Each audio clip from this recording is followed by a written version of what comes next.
नमस्कार, आप देख रहे हैं न्यूज 4 नेशन और मैं हूं प्रियदर्शन। लोजपा रामविलास के प्रमुख चिराग पासवान को उनकी पार्टी ने एक अहम जिम्मेदारी दी है। दरअसल केंद्र में बनने वाली अगली सरकार को लेकर के लोजपा रामविलास के तमाम सांसदों की आज दिल्ली में बैठक हुई है और इस बैठक में चिराग पासवान को लोजपा रामविलास पार्टी के संसदीय दल का नेता चुना गया है।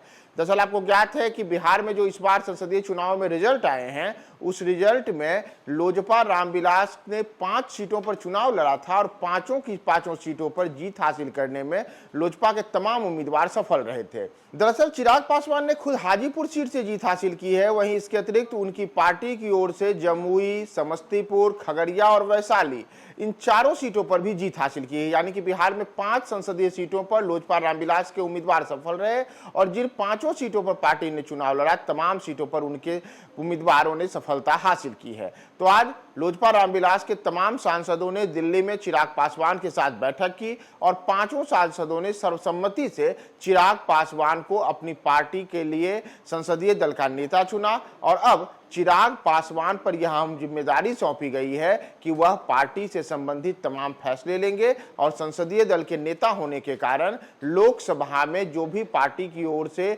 संसदीय दल का नेता होता है, वही नेता अलग अलग तमाम तरीके के जो वहां पर पार्टी की ओर से अधिकृत रूप से बातें रखी जाती हैं, वह करते हैं। तो चिराग पासवान को लेकर के पार्टी ने एक बड़ी जिम्मेदारी दी है कि अब हम तमाम जो 5 सांसद हैं, उन 5 सांसदों के संसदीय दल के नेता होंगे। दरअसल आपको बताया कि जो केंद्र में अगली सरकार बनने वाली है, वह एनडीए की सरकार बनने की पूरी संभावना है। जो तो बाकायदा जो भारतीय जनता पार्टी है, उसके 240 सांसद हैं। इसके अतिरिक्त जो तमाम एनडीए के सहयोगी दल हैं, उन सहयोगी दलों को की संख्या को मिला करके एनडीए पर्याप्त बहुमत की ओर बढ़ रही है। इसमें चिराग पासवान की पार्टी काफी अहम भूमिका निभाने जा रही है, क्योंकि अगर आप संख्या बल के हिसाब से देखेंगे तो इस बार के एनडीए में जिन दलों ने शानदार प्रदर्शन किए हैं, उसमें टीडीपी के सर्वाधिक 16 सांसद हैं और तीसरे नंबर पर जदयू है जिसके 12 सांसद हैं। वहीं इसमें 5 सांसदों के साथ चिराग पासवान की पार्टी भी सबसे बड़े दलों के रूप में प्रमुखता के साथ एनडीए में शामिल है। तो ऐसे में चिराग पासवान 5 सांसदों की पार्टी के साथ इस बार की केंद्र सरकार में अहम भूमिका निभाते नजर आ सकते हैं।